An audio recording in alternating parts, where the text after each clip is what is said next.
नमस्कार मंडळी. आजची प्रसन्न सकाळ समीर श्रुती आले तेव्हाचा हा व्हिडिओ आहे. तेव्हा आम्ही 2 दिवस आउटर बँकला सगळेजण ट्रिपसाठी गेलो होतो. आमचं घर ते आउटर बँक हा 4 तासांचा प्रवास आहे. आउटर बँकला अटलांटिक महासागराची किनारपट्टी आहे. अटलांटिक महासागर बघण्यासाठी आम्ही सगळेजण तिकडे गेलो होतो. सकाळी लवकर आवरून छानपैकी इडली, चटणीचा आणि मुगाची उसळ याचा नाश्ता केला आम्ही सगळ्यांनी मिळून. त्यानंतर निघताना ठरल्याप्रमाणे दोन्ही वेळचे डबे तयार करून घेतले. संध्याकाळी खाण्यासाठी वडापावसुद्धा घेतला आणि सगळे तयार होऊन गाड्यांमध्ये आम्ही बसलो. आउटर बँकच्या दिशेने जाण्यासाठी सगळेजण निघालो. अर्ध अंतर गेल्यानंतर एका रेस्ट एरियामध्ये आम्ही थांबलो आणि आमच्यासोबत आणलेले डबे आम्ही तिथे खाल्ले. थोडा वेळ तिकडे थांबून पुन्हा पुढच्या प्रवासासाठी आम्ही निघालो आणि पुढे आम्ही प्रवास करून बरोबर 2 तासांचा प्रवास करून आउटर बँकला आम्ही सगळेजण पोहोचलो. तिथे गेल्यानंतर सगळ्यात आधी आम्ही राईट ब्रदर्सच्या मेमोरियलला भेट दिली. हे मेमोरियल किटी हॉक्स या ठिकाणी आहे. तिकडे त्यांनी प्रथम ग्लायडर्सचे आणि नंतर विमानाचे उड्डाण केले होते. त्यांनी डिझाईन केलेल्या पहिल्या विमानाची प्रतिकृती या मेमोरियलमध्ये बघण्यासाठी ठेवलेली आहे. त्यांच्याविषयीची सगळी माहिती तसंच त्यांचे फॅमिली फोटो इथे लावलेले आहेत आणि छान छोटंसं माहितीपूर्ण हे म्युझियम आहे. तुम्हीसुद्धा या परिसरात जर आले तर या म्युझियमला नक्की भेट द्या. खूप छान हे म्युझियम आहे. इकडे आम्ही सगळं फिरलो आणि याच्या बाहेरसुद्धा टेकडीवरून त्यांनी बनवलेल्या ग्लायडरचे उड्डाण केले होते. ती जागासुद्धा इथे बघायला मिळते. तसंच त्यांनी लँड केलेल्या पहिल्या 3 उड्डाणाच्या लँडिंगच्या स्पॉटवर दगडाचे मॉन्युमेंट लावलेले आहेत. सगळं छानपैकी इकडे बघता येतं. सगळं आम्ही बघितलं. सगळी माहिती वाचली. मुलांनीसुद्धा सगळी माहिती वाचली. त्यानंतर इथे फिरलो आणि इथे आम्ही भरपूर सारे फोटोज काढले. त्यानंतर बराच वेळ इथे फिरून झाल्यानंतर आम्ही पुढच्या प्रवासासाठी पुन्हा आम्ही गाडीमध्ये बसलो. हे फोटो संपल्यानंतर तुम्हाला पुढे आम्ही जिथे गेलो तो स्पॉट तुम्हाला दिसेल. आम्ही पुढे लाईट हाऊस बघण्यासाठी गेलो होतो. तिथून जवळच असलेल्या बोडी आयलंडला आम्ही गेलो. तिकडे मोठं छान असं लाईट हाऊस होतं आणि हे जे लाईट हाऊस आहे ते 1871 साली याच्या कामाला सुरुवात झाली आणि याचं जे पूर्ण बांधकाम आहे ते 1872 साली पूर्ण झालं. 1932 मध्ये या लाईट हाऊसमध्ये इलेक्ट्रिकचे दिवे लावण्यात आले. त्याआधी या लाईट हाऊसमध्ये तेलाचे दिवे इकडे लावलेले होते.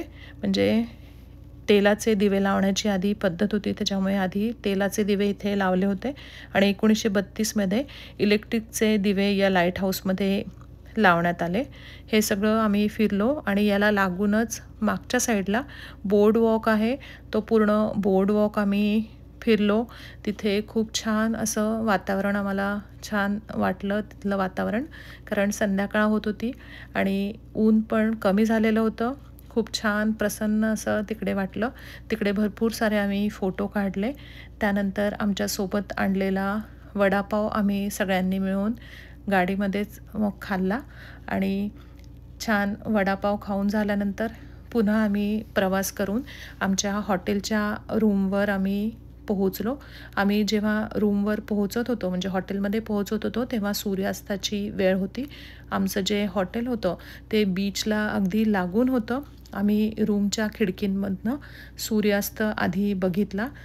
रूम चेक इन केली, सूर्यास्त बघितला आणि त्यानंतर सगळं सामान ठेवून पुन्हा आम्ही खाली बीचवर जाण्यासाठी आम्ही निघालो आणि खाली आम्ही बीचवर आलो आणि बीचवर आम्ही भरपूर वेळ इथे वॉक केला. भरपूर वेळ बीचवर संध्याकाळी आम्ही थांबलो. आउटर बँक्स येथे छोट्या निमुळत्या आयलंडचा एक हा समूह आहे जो नॉर्थ कॅरोलायनाची संपूर्ण किनारपट्टी कव्हर करतो. त्यामुळे मुख्य किनारपट्टीला एक प्रकारचं संरक्षण मिळतं. अथांग असा हा अटलांटिक महासागर नॉर्थ कॅरोलायनाच्या दक्षिण टोकाला पसरलेला आहे. तुम्हाला आता व्हिडिओमध्ये हा सगळा अथांग महासागर दिसत आहे आणि आम्ही रात्री रूमवर गेलो. आमच्यासोबत आणलेला डबा आम्ही खाल्ला. म्हणजे आम्ही जास्तीचे ठेपले, चटणी, लोणचं हे सगळं आणलं होतं. रात्री आम्ही सगळं तेच खाल्लं आणि झोपलो. त्यानंतर दुसऱ्या दिवशी बरोबर 5:15ला सगळेजण उठलो आणि 6च्या आधी आम्ही बीचवर आलो. कारण आम्हाला सूर्योदय सकाळी बघायचा होता.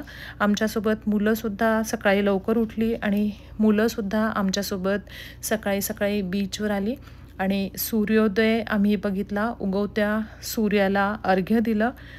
खूप छान वाटलं. नंतर मग लांबपर्यंत आम्ही सगळ्यांनी मिळून तिकडे वॉक केला आणि तिकडेसुद्धा एक बोर्ड वॉक आहे, तोसुद्धा त्यानंतर आम्ही केला. बरोबर सकाळचा जो हा वेळ होता, हा आम्ही इकडे बीचवर घालवलेला आहे. खूप छान वाटलं उगवत्या सूर्याला बघून. खूप सारे फोटो काढले, व्हिडिओ काढले आणि त्यानंतर आम्ही 9 वाजता आमच्या हॉटेलमध्ये खालीच तिकडे नाश्ता होता, तो करण्यासाठी सगळेजणं गेलो. नाश्ता करून झाल्यानंतर पुन्हा आम्ही बीचवर आलो आणि सगळ्यांनी बीचवर आम्ही तिथे भिजलो. सगळ्यांनी आम्ही पाण्यामध्ये आम्ही सगळेजणं खेळलो. त्यानंतर दुपारी आम्ही सँड ड्यून बघण्यासाठी सगळेजणं गेलो. हा जो आउटर बँकचा जो एरिया आहे, तो सँड ड्यून्ससाठी प्रसिद्ध आहे. इकडे नैसर्गिकरित्या बारीक वाळूच्या मोठ्या टेकड्या तयार झालेल्या आहेत. जॉकी रिच पार्कमध्ये हे सँड ड्यून्स बघायला आम्ही गेलो होतो आणि इथे सुद्धा सँड ड्यून्स आम्ही बघितलं. कडक ऊन असल्यामुळे, दुपारची वेळ असल्यामुळे आम्ही अगदी खूप लांबपर्यंत आतमध्ये त्या सँड ड्यूनमध्ये आम्ही गेलो नाही. तरी बऱ्याच ठिकाणी आम्ही तिथे जाऊन सगळं बघितलं. त्यानंतर बाहेर घरी म्हणजे गाडीमध्ये बसलो आणि इंडियन रेस्टॉरंटमध्ये दुपारी जेवणासाठी आम्ही सगळेजणं गेलो. त्यानंतर जेवणं झाल्यावर केप हॅथरस या सगळ्यात शेवटच्या आयलंडपर्यंत आम्ही गाडी चालवून गेलो. दोन्हीकडून समुद्र आणि मध्यभागी रस्ता असा हा खूप सुंदर असा ड्राईव्ह आहे. आउटर बँकचे जे आयलंड आहे ते एकमेकांशी ब्रिजवर कनेक्टेड आहे आणि हा जो ब्रिज आहे तो इथे शेवटच्या टोकाला इथे संपतो आणि पुढच्या आयलंडवर जायचं असेल तर इकडून फेरी घ्यावी लागते. मोठ्या बोटींची ही फेरी आहे. ह्याच्यामध्ये आपली गाडीसुद्धा आपण दुसऱ्या आयलंडवर नेऊ शकतो. आम्ही या शेवटच्या टोकापर्यंत आम्ही ड्राईव्ह करून गेलो आणि मधले जे बीच आहेत ते थांबून आम्ही सगळे मधले बीच बघितले. इकडे जे मधले बीच आहेत त्यांना पाण्याचा जास्त करंट असल्यामुळे तिकडे तसा बोर्डसुद्धा सगळीकडे लावलेला आहे आणि हे शेवटचे जे टोक आहे ते सगळं बघून झाल्यानंतर आम्ही जेव्हा परतीच्या प्रवासाला आलो तेव्हा या ब्रिजवरून तिघींनी आम्ही गाड्या चालवायचं ठरवलं आणि राधिका, मी, श्रुती आम्ही तिघींनी गाड्या चालवल्या आणि एकमेकींच्या मागे आमच्या गाड्या होत्या. असं करत आम्ही आलो. त्यानंतर संध्याकाळी आम्ही परतीच्या प्रवासाला लागलो.